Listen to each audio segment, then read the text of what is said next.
En route pour les 24 heures. Un podcast Le Maine Libre, Ouest France et Sweet FM.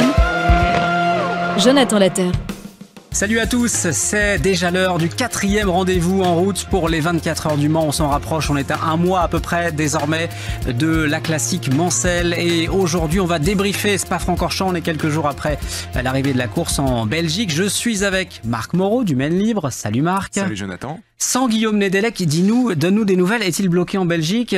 Où est-ce qu'il est passé? Je pense qu'il est resté bloqué en Belgique. Il a tellement aimé les frites et la mayonnaise que je pense qu'il n'est pas tout de suite revenu au Mans. Ouais. Et dans le Rédillon, il regarde ce qui se passe. Très bien. On le salue, Guillaume, qui sera de retour avec nous pour le prochain podcast. Et puis notre invité aujourd'hui, merci beaucoup d'être avec nous, Sarah Bovy des Iron Dams. Merci, juste après Spa, de prendre un peu de temps de venir jusqu'au Mans dans notre studio pour participer à ce podcast en route pour les 24 heures. Ça nous fait très plaisir. Merci bien. Merci beaucoup, ça me fait plaisir d'être là. On va débriefer ensemble, Marc et Sarah, les 6 heures de Spa, 6 heures ou 7h44, Marc, je sais pas trop, parce qu'on va en parler bien sûr tout d'abord de ce drapeau rouge, et puis on a répercuté finalement le temps d'interruption de la course. Ça a surpris ou pas? Chez Ferrari, ça a surpris. Raconte-nous un peu l'ambiance, puisque tu étais à Spa-Francorchamps. Ouais, j'y étais, encore une fois, une super course et un circuit magnifique, il a pas bougé, on en parlait dans le dernier podcast justement. Ça a failli te coûter ta place ici. Ouais, hein. parce que j'ai dit que Spa était presque aussi beau que le Mans. Mais c'était pas pour dire égal, parce que c'est vraiment magnifique, on en avait parlé, on en reparlera pas forcément longtemps, mais dans la forêt avec le dénivelé qu'il y a, c'était vraiment fantastique. Oui, 7h44 voire 7h47, le temps de la durée du drapeau rouge. Alors Ferrari, ça les a plus agacés que surpris, parce qu'évidemment quand on est en première et en deuxième position au moment du drapeau rouge et qu'on dit on repart, mais par contre les autres ils ont déjà fait le plein et vous allez devoir repasser et donc repasser derrière, forcément ça leur a pas forcément beaucoup plu. Au final, c'est la privée de Jota, enfin la privée de Porsche exploitée par Jota qui l'emporte. La première fois qu'une privée l'emporte en hypercar, c'était une super course quand même et c'était tout autant mérité malgré ce fait de course qui a penché en leur faveur. Ça arrive aussi en endurance. Ils ont absolument rien volé sur cette victoire-là. Ça tourne mal ce coup-ci pour Ferrari qui fait quand même 3e, 3 et 4, je crois. C'était pas non plus une catastrophe, mais forcément pour des compétiteurs comme eux, ils veulent uniquement gagner, surtout qu'ils avaient la performance, on en reparlera, pour gagner, comme à Imola. Mais voilà, et puis en GT, une course aussi très accrochée, où là aussi, on en reparlera aussi, Iron Dams avait le rythme largement pour gagner, pour gagner complètement, et voilà, ce fait de course-là, notamment, entre autres, a coûté un peu de place à l'équipe Iron Dams qui finit 4e. Juste au pied du podium, c'est ça Sarah? Exact, ouais, c'était un peu le crève-cœur de ne pas monter sur le podium de ma course à domicile, surtout que, comme on disait, on a montré qu'on avait un rythme très solide en course. Mais voilà, c'est la course d'endurance, hein. Parfois c'est pas juste ça qu'il faut.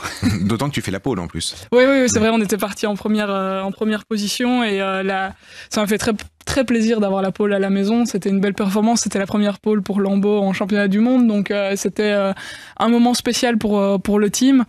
Et on a pu construire sur base de ça dès le départ de la course un bel écart. Mais non, voilà, en endurance, forcément, à Spa, je m'attendais pas à une course sans incident. Et il y en a eu quelques-uns. Le premier a créé un long safety car qui fait que les 40 secondes d'écart que j'avais creusé avec la concurrence se sont réduits à néant. Mais malgré ça, on était encore bien en tête de la course à l'approche de la dernière heure, finalement.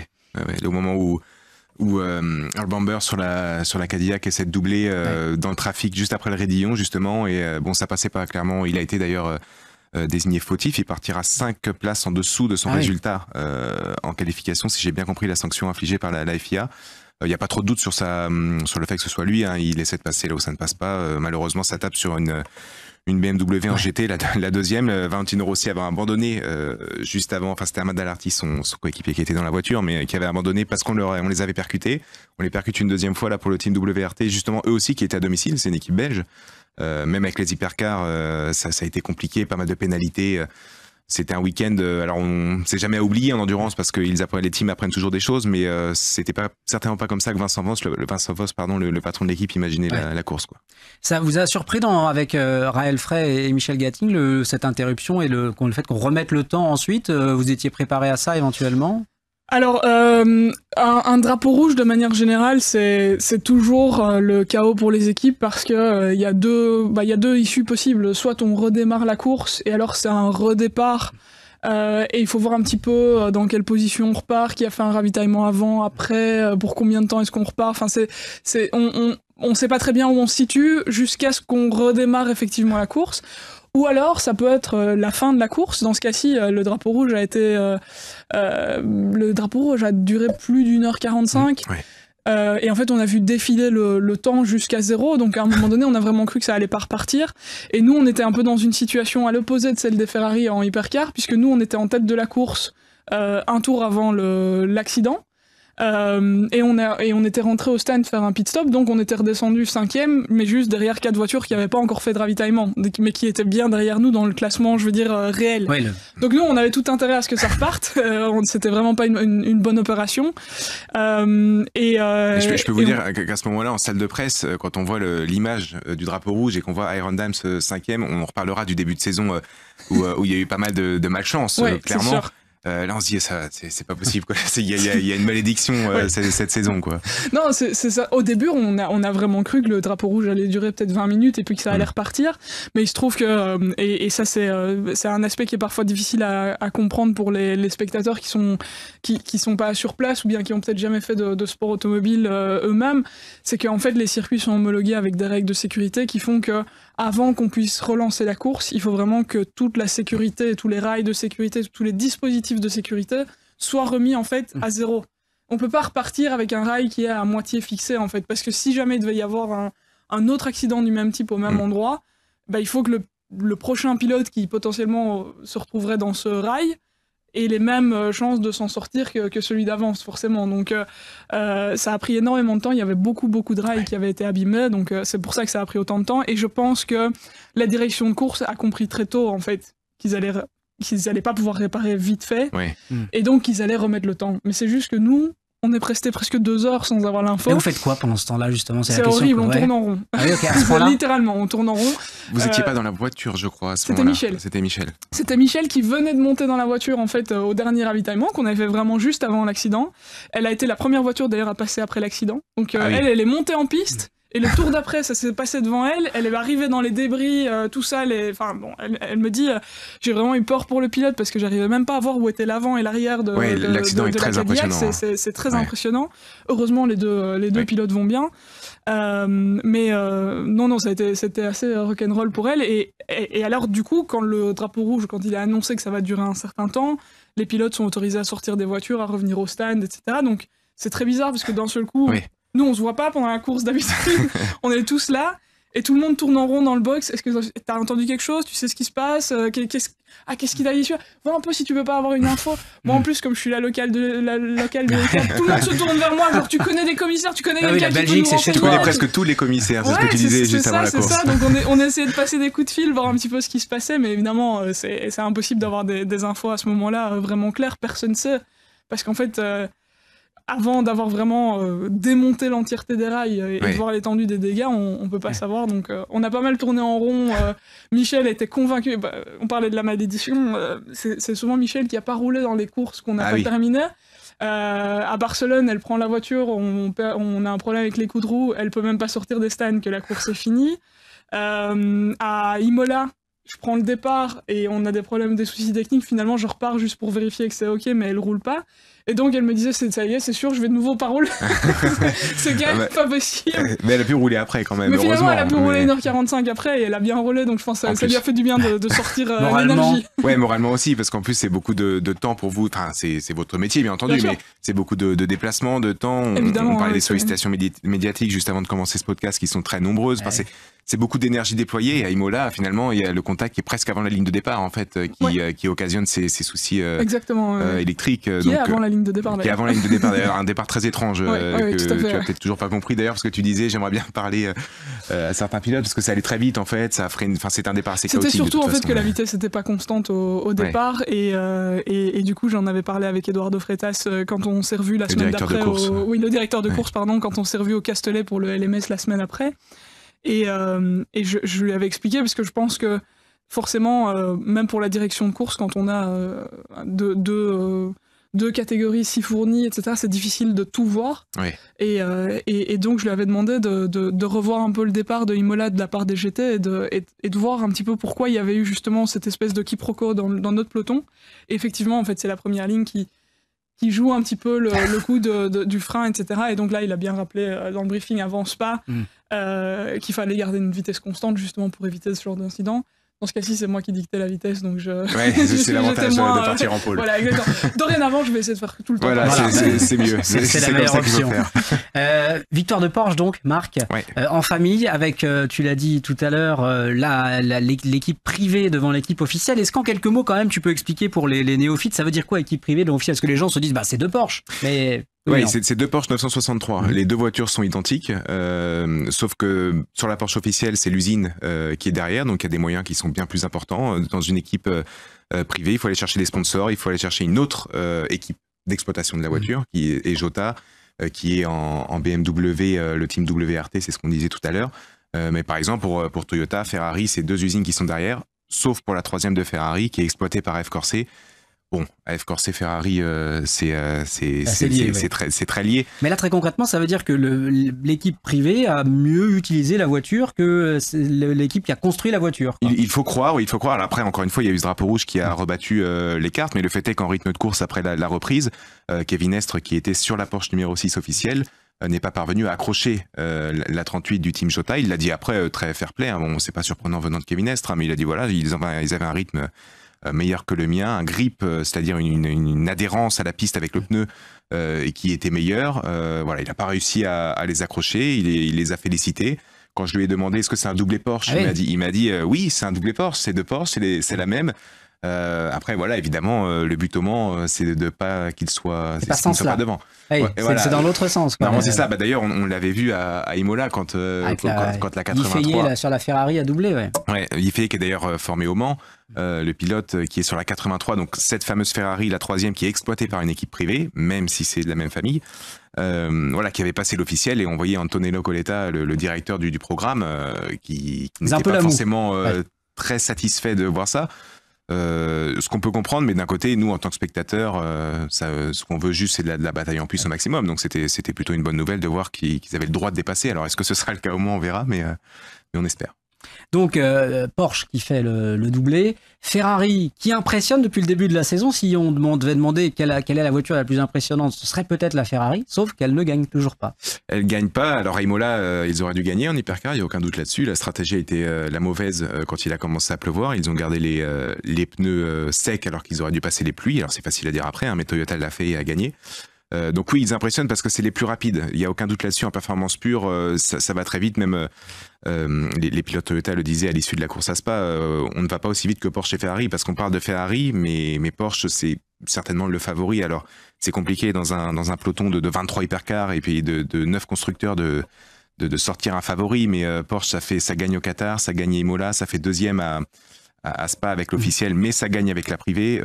Ils ont encore gagné hier à Laguna Seca aux États-Unis dans le championnat d'endurance américain. Là aussi, c'est la même voiture, c'est la Porsche 963 qui va venir au Mans d'ailleurs, et ils ont aussi gagné là-bas. C'est une voiture qui va très très bien. L'année dernière, ça a été compliqué, relativement compliqué au Mans notamment. Il disait qu'il leur fallait un peu de temps pour bien comprendre. Voilà, et Kevin Estre l'a une nouvelle fois rappelé, et pas que lui d'ailleurs, les autres pilotes, que d'allier Porsche et Penske, qui sont deux mastodontes de l'automobile, forcément, ça se ferait pas en un claquement de doigts d'être performant. Là, ils ont, je pense, trouvé la meilleure façon d'exploiter, ou en tout cas une très bonne façon d'exploiter la voiture, peut-être pas encore la meilleure, mais là, forcément, quand les deux fonctionnent bien ensemble, avec une voiture qui fonctionne bien et des pilotes qui vont vite, bah, ça donne un favori pour le Mans. Sarah, quand tu les vois passer, ces voitures, il y en a une qui t'impressionne plus que les autres? On les voit passer très vite. Ouais. Hein. Ah oui, j'imagine. Mais non, c'est sûr, Alors, moi, comme je prends souvent le départ des courses, en fait, je me demande toujours quelle va être la première hypercar qui va me dépasser, dans quel ordre est-ce que je veux... Parce que moi, du coup, je sais qui est le leader à ce moment-là. Plus tard dans la course, c'est plus difficile parce que forcément, ça se remélange et tout s'étend un petit peu, donc on sait plus trop quand est-ce qu'on est dépassé par les leaders ou pas, mais effectivement, parfois je vois arriver une voiture, je me dis oula, il a mis une sacrée valise à tout le reste du peloton. Et non, je rejoins ce que tu disais sur Porsche. Maintenant, je pense qu'il y a aussi une explication sur la façon dont ils ont dominé le début de saison, c'est qu'ils ont beaucoup de voitures en piste un peu partout dans le monde, et qu'il ne faut pas oublier que dans un championnat où on développe une catégorie qui est la catégorie hypercar, qui finalement n'existe que depuis peu de temps, en tout cas dans la diversité de tous les constructeurs qu'on a aujourd'hui, avoir une dizaine de voitures en piste tous les week-ends dans différents championnats, l'IMSA, le Wake, etc. Ça permet de collecter beaucoup plus de data, de beaucoup plus de pilotes différents, dans beaucoup plus de teams différents, d'avoir des teams privés. Les data remontent aussi des teams privés vers l'usine. Et donc on peut tester plus de choses et on peut avancer plus vite en fait dans le développement de la voiture. Je fais le parallèle avec Lamborghini qui est développé par le team pour lequel je pilote, par Iron Lynx. Forcément, on a une voiture en IMSA, une voiture en Wake. Le roulage est beaucoup plus faible et on a beaucoup moins de data. À chaque fois qu'on veut tester quelque chose, finalement, on n'a qu'une seule voiture sur laquelle le tester. Et donc, ça prend plus de temps pour faire évoluer la voiture. Je pense qu'une des raisons pour laquelle Porsche est si fort aujourd'hui, c'est aussi parce que ça a été la marque qui a distribué le plus vite ses voitures aussi à des voitures clients. Et on voit aujourd'hui qu'Iota, il l'utilise très très bien. Et oui, c'est Iota qui a gagné à Spa, mais je suis certaine qu'il y a beaucoup de data et de données super intéressantes qui vont permettre à Porsche d'arriver encore plus fort au Mans grâce à cette victoire à Spa. Si la Porsche d'usine était un peu moins vite que la Porsche privée à Spa, on peut être sûr qu'ils vont pouvoir exactement savoir pourquoi. Ils ont accès à l'information. C'est pas comme si c'était un autre concurrent d'une autre marque qui gagnait devant eux, quoi.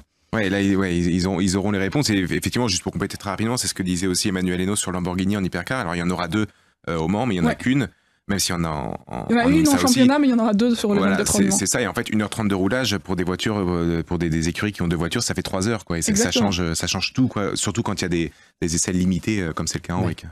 Nos Français marquent un petit mot d'Alpine et de Peugeot. Alpine qui s'est qualifié pour l'Hyperpole pour la première fois de la saison. Avec l'équipage 100% français, oui, Charles Milesi, c'est pas une surprise, il va très vite, on l'avait déjà dit il y a quelques mois, un jeune pilote de 23 ans extrêmement talentueux.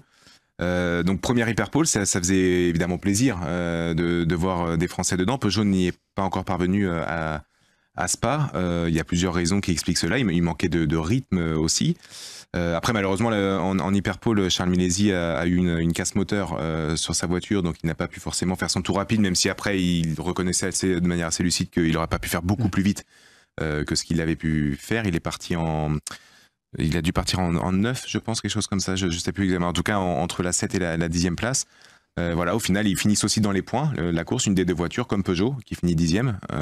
Donc ça va un petit peu mieux, il y a encore énormément de travail, il le reconnaissait aussi, Paul Louchatin qui s'est battu à un moment avec justement une autre privée de Porsche exploitée par Proton Compétition, et Julien Andlauer, le français qui était au volant, qui était complètement on fire sur la fin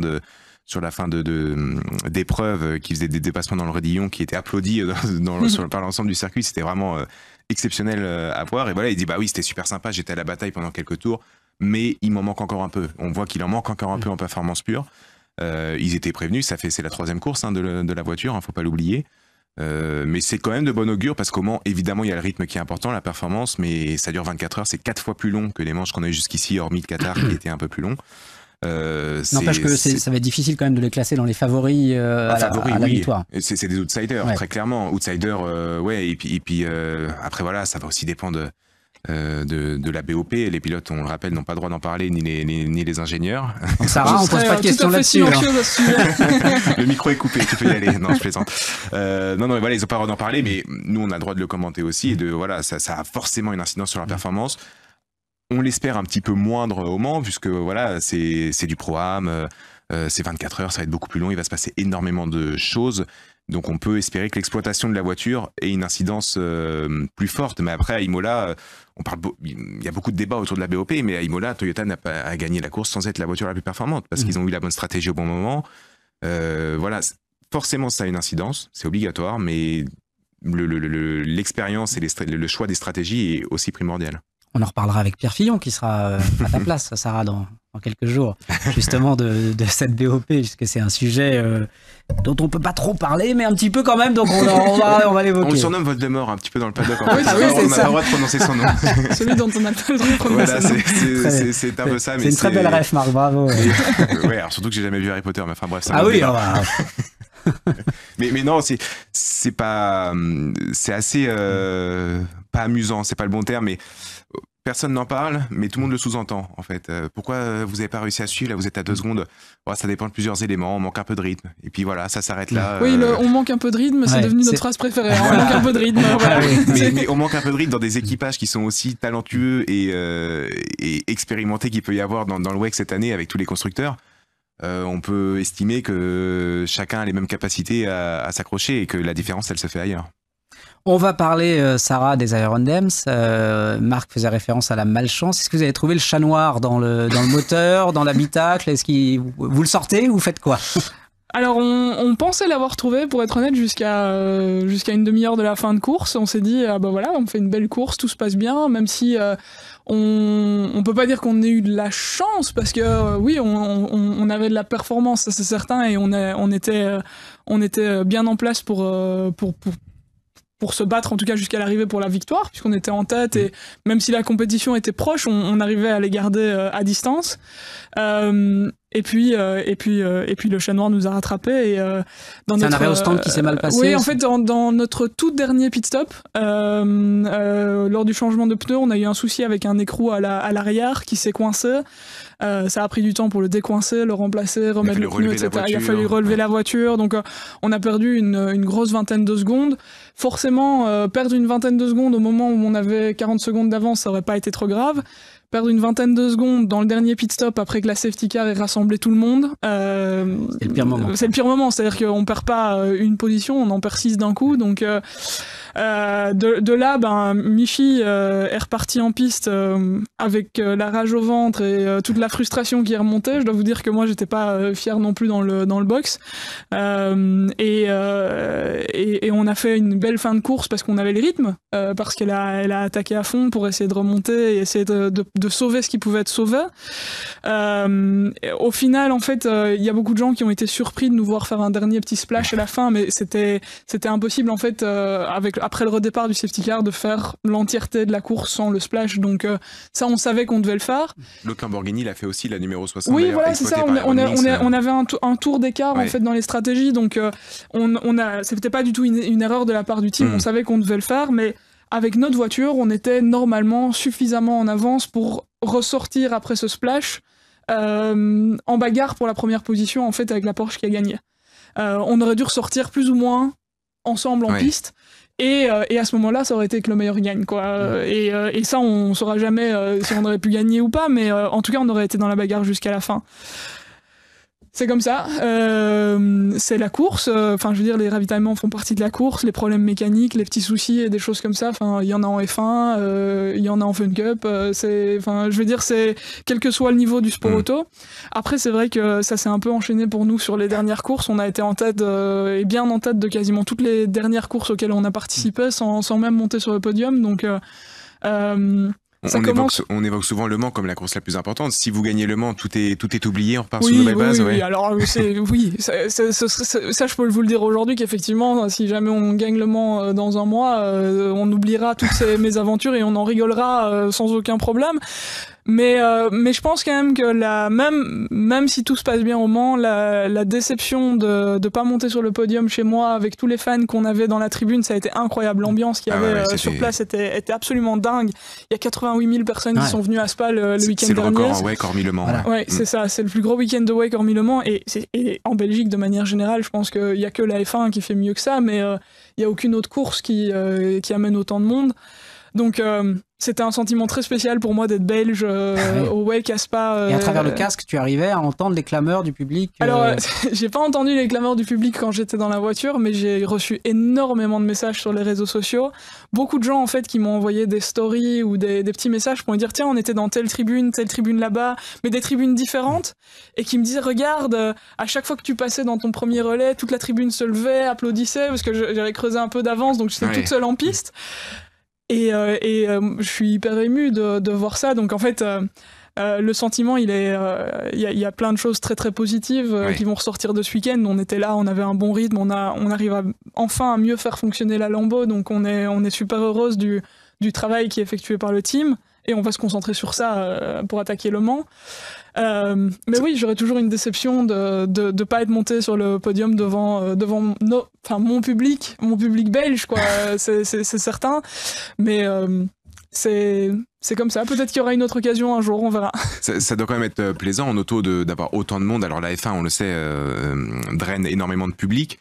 Le WEC, ça n'a pas toujours été le cas dans les dernières années, pas forcément depuis l'hypercar, et puis aujourd'hui on n'en parle même pas, c'est un âge d'or, mais on voit aussi pas mal dans le sport auto de tribunes vides parfois ou très peu remplies.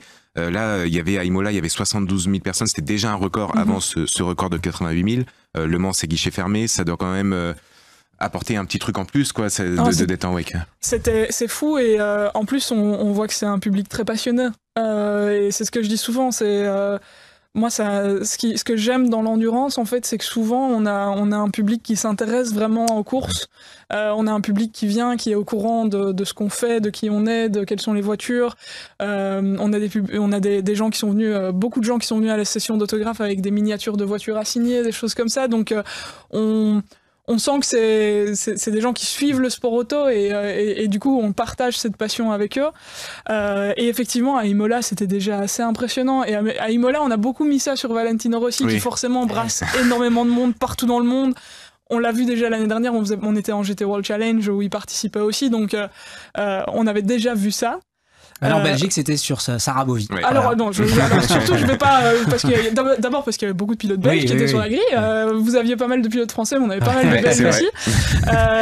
Mais du coup, effectivement, j'avais la chance et l'honneur d'être pas mal sollicité par les fans et oui, c'était très spécial. Et je le dis, j'ai été très très fier d'être belge le week-end dernier. Je suis aussi très très fier de faire partie d'un championnat comme le WEC depuis quelques années maintenant, qui génère une passion comme ça, qui est aussi positif pour le sport automobile et pour l'image du sport automobile auprès du grand public. On fait plein de choses, on développe plein de choses avec le WEC, que ce soit des nouvelles technologies, que ce soit du développement, que ce soit dans l'humain aussi, que ce soit avec des projets comme Iron Dames, mais il y en a d'autres dans d'autres teams. Donc, oui, parce qu'on pourrait trouver ça anachronique. Bon, il y a évidemment des personnes qui n'aiment pas le sport auto par rapport à l'empreinte carbone qui peut y avoir. On pourrait se dire, mais en fait, ça ne va pas.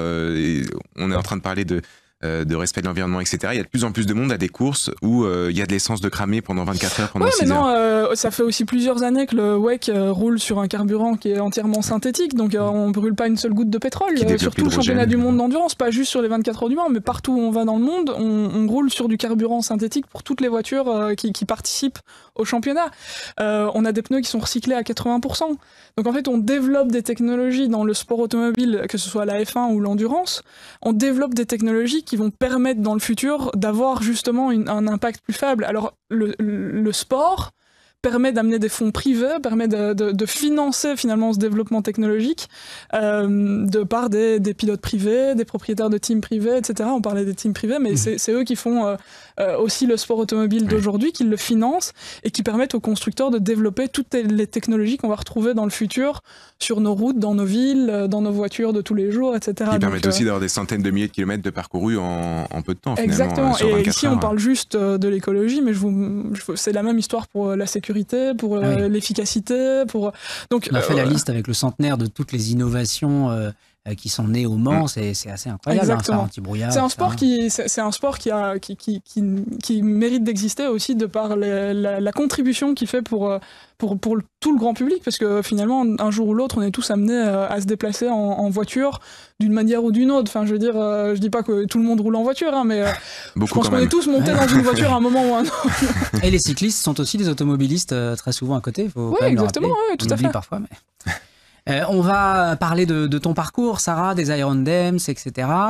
Raconte-nous un petit peu d'abord peut-être la façon dont tu es arrivée comme ça, comme une pilote automobile en championnat du monde d'endurance. Il y a une histoire de camion dedans. Ouais, une histoire de camion, c'est vrai. Alors en fait, il faut remonter à 2021, fin du Covid. Tout doucement, on commence à réouvrir les différents sports, etc. Moi, en fait, à ce moment-là, j'ai plus rien en sport automobile. C'est très difficile de trouver des sponsors. Le Covid est passé par là. C'est un peu à l'arrêt pour moi. Et en fait, je suis resté en contact avec un team que j'ai rencontré quand je travaillais sur les 24 heures du Mans camion.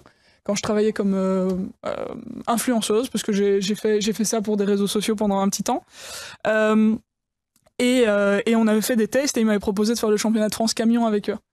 C'est le Lion Truck Racing, qui a été plusieurs fois champion de France de la discipline, qui est vraiment un super team, que je salue d'ailleurs si jamais ils m'entendent. Et on prépare toute la saison, et en 2021, je suis censé faire toutes les manches du championnat de France. Je suis chez moi et je vois passer un post sur mon Instagram comme quoi les Iron Dames, que je suis sur Instagram mais sans les connaître parce que j'ai jamais rencontré personne du team, les Iron Dames, il y a un post un petit peu sombre dans lequel elles expliquent qu'il y a une pilote qui devait rouler avec elle cette saison qui finalement roulera pas, et je me rends compte qu'on est une semaine avant la première course de la saison, donc je me dis comme je l'ai fait des centaines, peut-être des milliers de fois avant, j'envoie un petit mail, je trouve le mail sur le site web info@irondames.com, j'envoie un petit mail. Pas de passe-droit, quoi. Ah non, j'avais vraiment aucun contact perso, et j'envoie ça en disant bonjour, je m'appelle Sarah Bovy, je suis belge, j'ai vu que vous avez un petit souci avec une de vos pilotes, si vous cherchez quelqu'un, moi je pense que je suis dans la bonne catégorisation de pilote que vous recherchez, et je suis dispo et je peux être rapidement dispo pour rouler, j'ai un peu d'expérience en GT, je suis là, quoi. Et puis, je ferme mon ordinateur, je pars travailler et j'y pense plus pendant toute la journée, pour être honnête, vraiment. Ils me répondront pas, de toute façon. Non, j'ai envoyé tellement de mails comme ça à des sponsors. C'est de l'opportunisme, clairement. Hein, mais pour moi, c'est qui tente rien à rien, quoi. Et le soir, j'ai mon téléphone qui sonne, c'est un numéro suisse. Et je décroche vraiment, mais en mode qui m'appelle de la Suisse, quoi. Et en fait, c'était Raël Frey, qui est aujourd'hui mon équipière depuis quelques années, qui me fait « Ouais, bonjour Sarah, on a vu ton email. Oui, on a besoin de quelqu'un et oui, ça nous intéresse. » Ah ouais. Ah bon?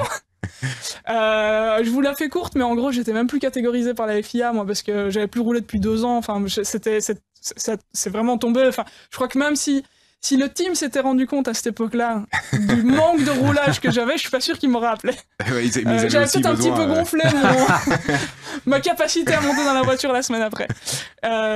Et en fait, on a fait une demande en urgence à la FIA pour avoir ma catégorisation, qui a confirmé bronze, donc tard que j'étais bronze, mais qui l'a confirmé à un moment où on avait déjà en fait oublié un peu l'idée, c'est-à-dire que ça avait pris tellement de temps, ça a pris 4 jours pour recevoir la catégorisation. Ouais. Ce qui est pas long, mais c'était trop long par rapport au fait qu'on était juste une semaine avant la course. C'était un délai extrêmement court. Ouais, c'était très très court. T'as envoyé le mail et puis finalement, combien de temps après t'étais... J'ai envoyé le mail le jeudi, j'ai reçu ma catégorisation le mardi matin. Le mercredi matin, j'étais dans la voiture. Ah ouais. C'est ce qu'on appelle de l'efficacité. Ah oui, là, je crois qu'on peut pas faire plus efficace. Donc ouais, non, le mardi matin, en fait, j'ai rappelé Raël en lui disant, écoute, voilà, j'ai reçu le mail, je suis bronze. Je sais qu'on avait dit que c'était trop tard, mais moi, je suis à 12 heures de voiture de Barcelone, je peux toujours venir. Hein. Et en fait, finalement, j'ai sauté dans un avion, je suis arrivé à Barcelone le soir même, et le lendemain, je suis arrivé au circuit et je suis monté dans la GT3 que je partageais du coup avec Dorian Pain en Le Mans Cup pour ce week-end-là. On n'a pas fait la course, j'avais juste fait la qualif, mais malheureusement, on a eu des soucis, on n'a pas pu faire la course. Et en fait, elles m'ont rappelé pour la course d'après, et puis encore la course. Au début, c'était vraiment, on me repassait un coup de fil 2 jours après la course précédente pour me dire, ok, c'est bon, tu continues, ok, c'est bon, tu continues. Et cette année-là, en fait, c'est ce que je disais, je devais faire normalement le camion. Mais finalement, j'ai eu que des clashs et ils ont été très gentils de comprendre que pour moi, quand on dit clash, c'est pas des disputes, hein, c'était le calendrier. Bien sûr. Et ils ont très gentiment compris qu'en fait, la voiture, c'était quand même mon rêve et que l'opportunité Iron Dames, je voyais bien que c'était quelque chose qui pouvait vraiment changer le cours de ma carrière et de ma vie. Et donc, cette année-là, j'étais censé faire les 24 heures du Mans, mais en camion. Et puis finalement, un mois avant les 24 heures du Mans voiture, On m'a expliqué, enfin le team m'a dit que j'allais remplacer leur pilote bronze actuel en wake et que j'allais moi-même faire les 24 heures du Mans avec eux. Ce à quoi je m'attendais pas du tout parce que j'avais rejoint l'écurie 2 mois avant, en dernière minute, j'avais pas d'expérience. C'est-à-dire que 2 mois avant, vous n'aviez pas de volant et pas de roulage depuis plusieurs mois, voire années. Ouais. Et 2 mois après, vous êtes au départ de la plus grande course de France. J'ai dû aller, parce que pour faire les 24 heures du Mans, il faut faire un simulateur. Il faut faire le simulateur. Je roulais à... Parce que c'est la première fois que vous les faisiez aussi. Ouais, c'était la première fois que je les faisais. C'était mon rêve, je les avais jamais fait, mais j'avais toujours rêvé de les faire. Et j'étais en fait, je me rappelle très bien, j'étais en Italie à Monza pour la Le Mans Cup qui était avec le LMS. Et juste le week-end d'après, il y avait le WEC. Et en fait, j'ai dû aller entre les 2 courses à Monza. J'ai dû faire un aller-retour à Paris en avion, venir faire le simulateur et je roulais en WEC la semaine d'après à Monza. Et ils m'ont annoncé vraiment, mais c'était pile 3 semaines avant les 24 heures du Mans.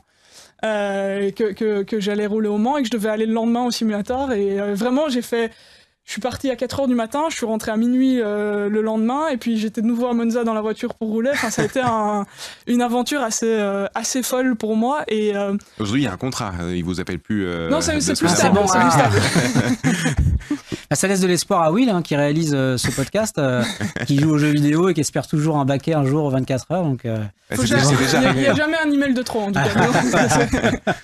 mais vous étiez quand même une pilote à la base. Alors certes, ça faisait plusieurs mois que vous ne rouliez pas, mais vous avez commencé pas si jeune que ça finalement. En ce qui compte, dans ce qu'on peut avoir l'habitude dans le sport auto.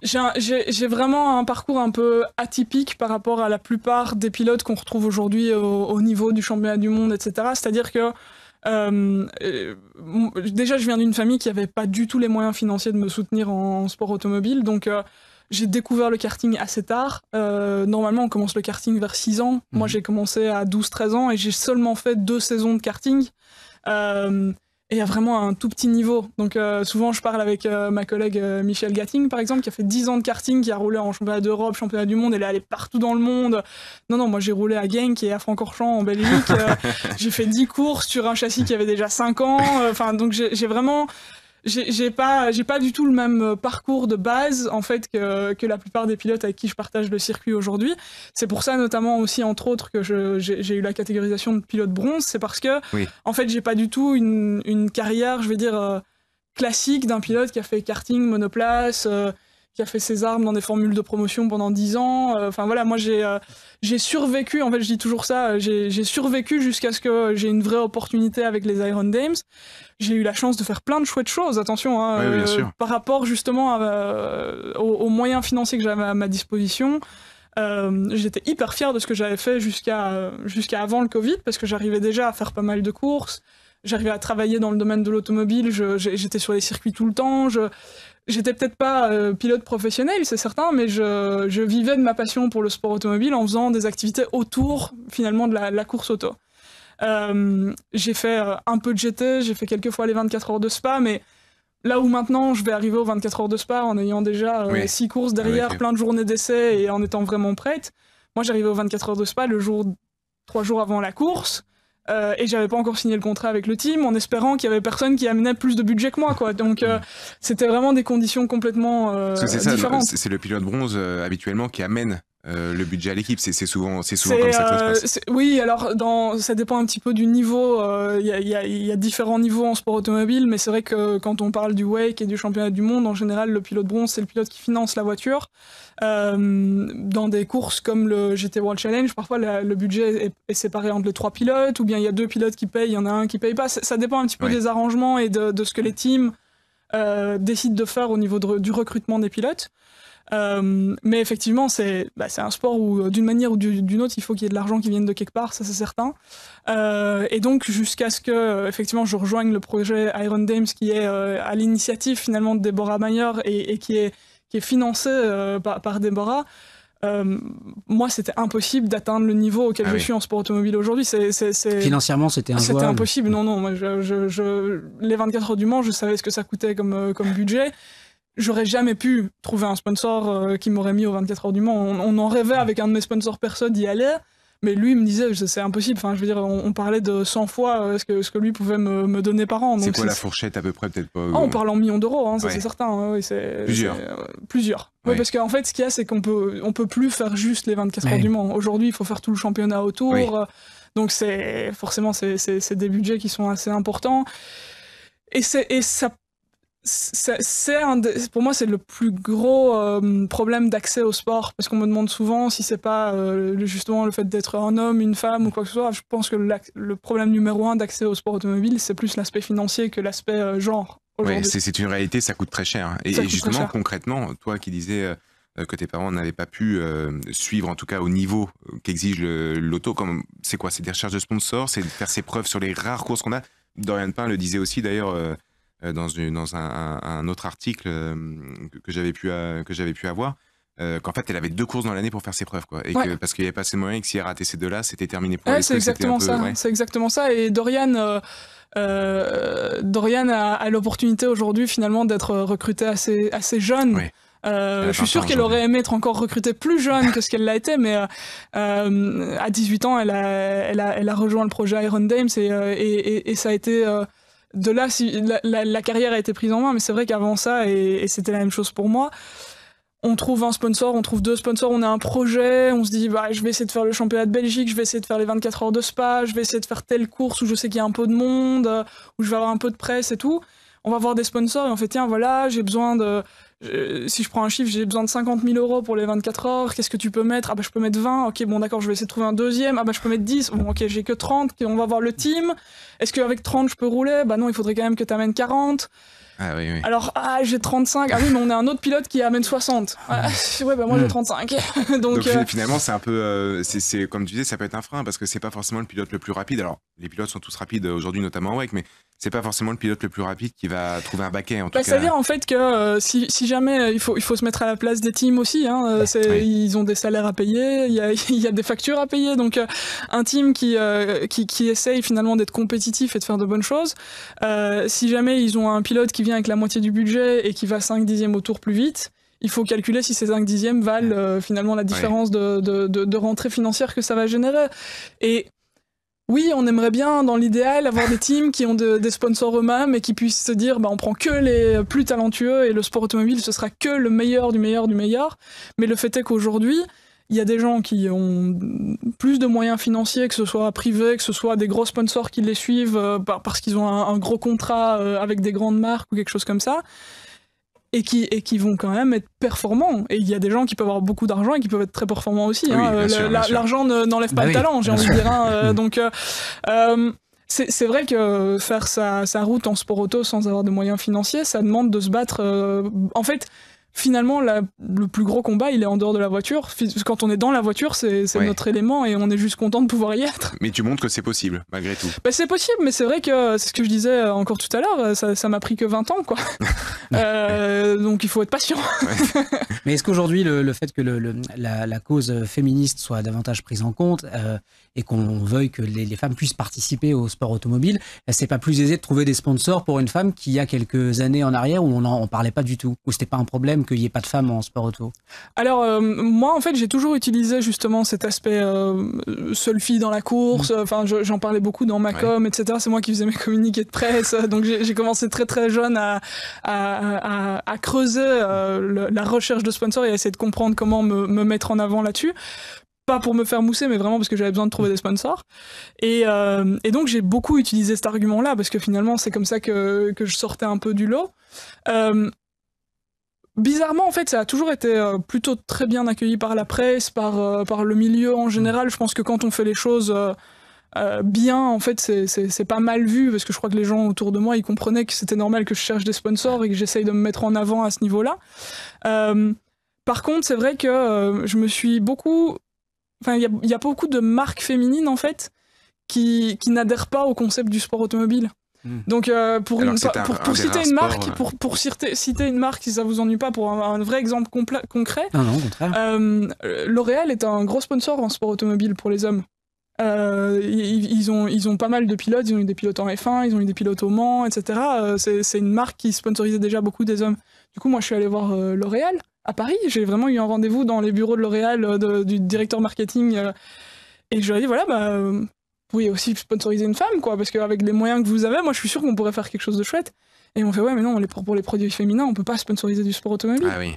Parce que nos produits féminins c'est une Faut image... rester dans le cliché de... c'est green, c'est écolo, c'est pas du tout l'image du sport automobile. Et en fait je me suis dit mais c'est stupide. C'était il y a combien de temps ça?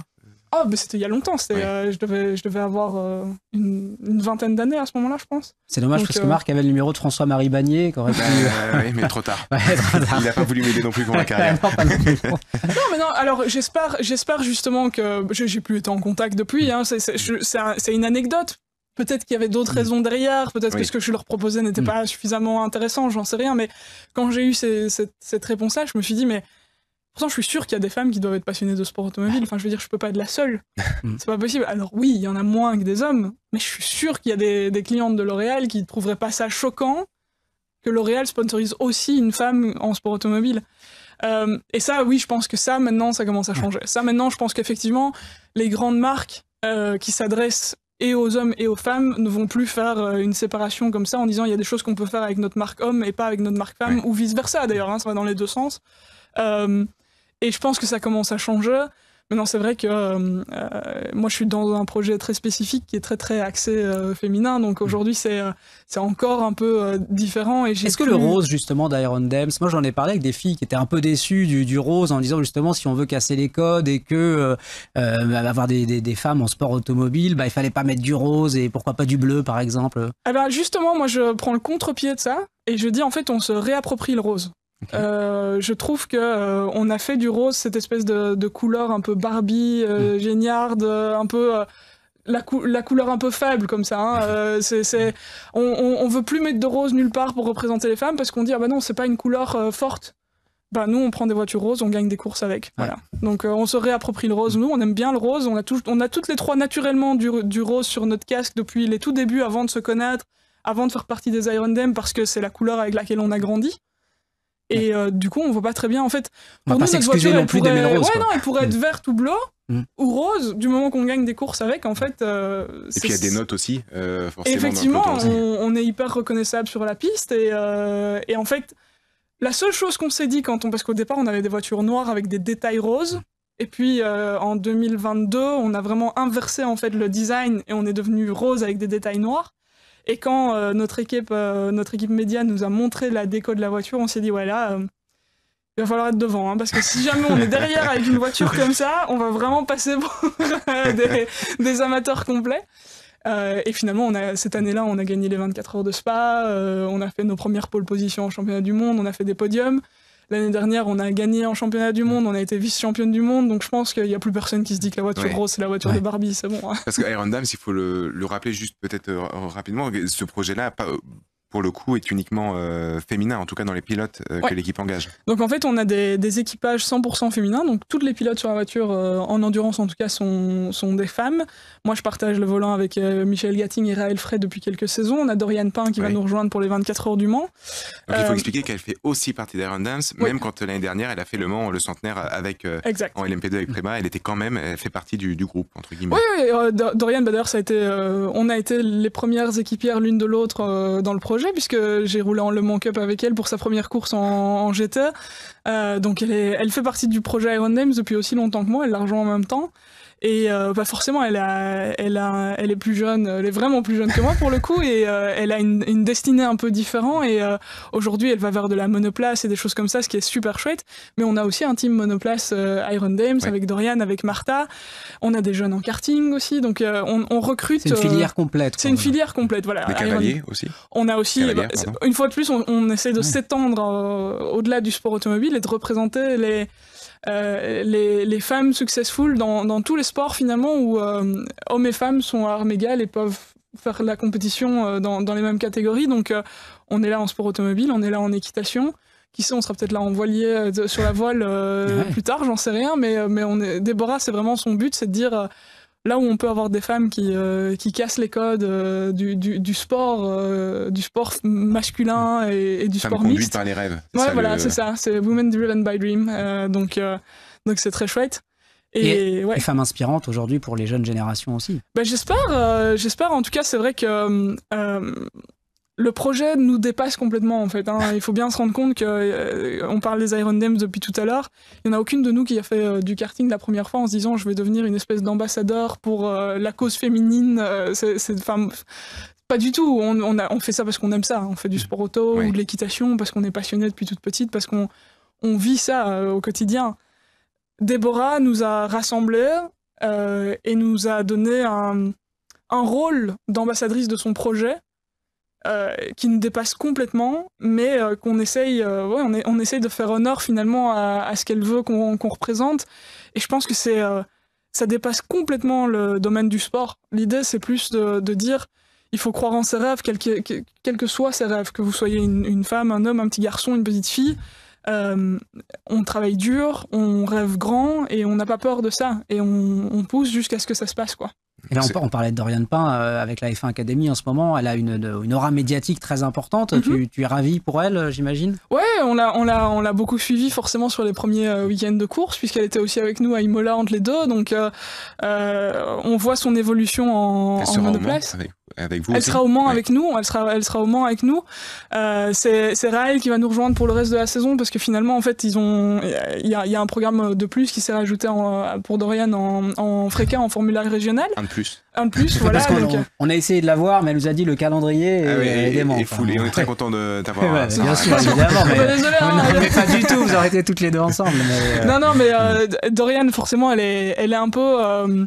Elle est dans une trajectoire qui est complètement différente, et c'est chouette pour elle parce qu'elle a des opportunités qui vont être incroyables dans le futur. Donc je lui souhaite tout le meilleur et d'être à la hauteur de tout ce qu'on va lui permettre de faire. Je sais qu'elle travaille extrêmement dur, elle s'entraîne beaucoup, il y a beaucoup de tests, il y a beaucoup de déplacements, etc.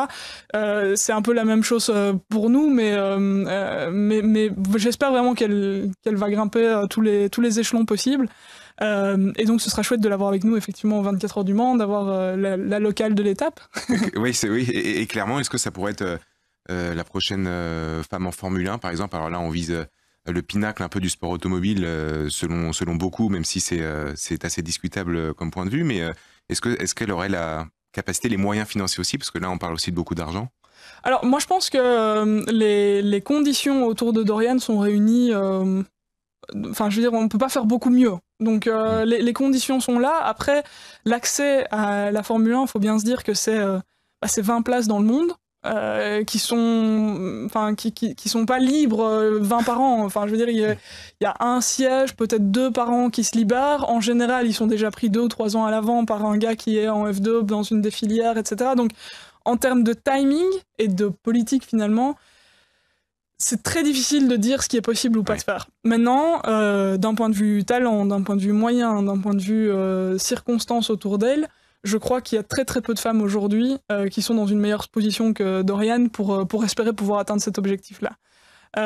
Est-ce que ça se fera ou pas? Franchement, je pense qu'il n'y a personne qui le sait aujourd'hui. Enfin, je veux dire, il n'y a pas un livre secret qui dit Dorian va aller en F1 ou quelque chose comme ça. Dans Harry Potter, je crois, Marie. Il y a certainement rien qui dit qu'elle ne peut pas le faire non plus. Ouais. Donc voilà, c'est tout ce que je peux dire. Je lui souhaite. Maintenant, je pense qu'avec l'expérience qu'elle prend là maintenant en monoplace et en GT avec nous, ce qu'il y a de certain, c'est qu'elle a une très belle carrière qui se présente devant elle, dans tous les cas. Et pour finir, on va revenir aux 24 heures et à cette Lamborghini. Tu disais que vous gérez mieux la voiture désormais, vous la préparez mieux. Là, ça veut dire que est-ce qu'il y a des choses qui vont encore évoluer d'ici les 24 heures du Mans, et comment est-ce autre chose vous visez la victoire clairement au Mans? Alors, oui, pour moi, la Lambo a pas mal évolué pendant l'intersaison et depuis le début de la saison. Il faut pas oublier que c'est pas tout à fait une catégorie qui existait avant. Ce qu'on a maintenant, c'est pas le GT3, c'est le LMGT3. Il y a tout un système de gestion de la puissance qui a été intégré, etc., et qui demande un développement aux écuries. Et on en parlait, plus on a de voitures, plus c'est simple de le faire, plus on a d'écuries privées qui font rouler les voitures, etc., plus on avance. Pour Lamborghini, on commence à voir les résultats de tout ce dur travail, et on a vu déjà à Imola qu'on était plus performant qu'à Doha, et on était encore plus performant à Spa qu'à Imola. Donc j'espère qu'on reste sur cette courbe positive pour nous. L'année dernière, je crois qu'on a mené Le Mans pendant 16 heures, 17 heures. après une année comme ça, forcément, les espoirs pour 2024 sont super élevés. Mais on n'est pas là avec la même voiture, on n'est pas là avec la même catégorie. Je pense que la compétition est encore plus forte cette année, parce qu'il y a encore plus de voitures en GT. On est au Mans, je pense qu'on va être une vingtaine de GT. Ça doit être ça, il y a 23 hypercars et c'est à peu près 19 LMP2, donc après le calcul, oui, c'est ça. Donc, parfait, mais c'est plus de 20 GT en tout cas. Voilà, ça va être super élevé au niveau concurrence. On s'attend certainement pas à une course facile. Maintenant, on l'a vu à Spa, quand la course se passe normalement pour nous, on est aux avant-postes et on essaiera d'être aux avant-postes au Mans, c'est certain. On sait qu'on a un équipage et un team pour. Pour moi, les ambitions, elles doivent être élevées, mais avec toujours le respect et l'humilité de savoir qu'il n'y a personne qui va nous mettre le tapis rouge devant pour nous laisser gagner. Il n'y a pas de livre non plus pour Exactement. qui explique comment gagner une course de 24 heures. Non, malheureusement, il n'y a pas. Merci beaucoup, Sarah, d'avoir fait ce petit crochet par Le Mans avant de retourner à Bruxelles, je crois. Exactement, oui, avec grand plaisir. Voilà. C'est toujours chouette de vous voir. Merci beaucoup, ça nous a fait très plaisir aussi. Marc, on se retrouve dans la semaine avec Pierre Fillon. Oui. Ce sera notre dernier podcast avant les 24 heures du Mans. Il y a la soirée aussi qui arrive, la soirée jeudi soir au Théâtre des Quinconces. Et puis Pierre Fillon qui sera donc notre invité ici dans ce podcast. À très vite. À très vite. Merci Sarah encore une fois. Merci, au revoir.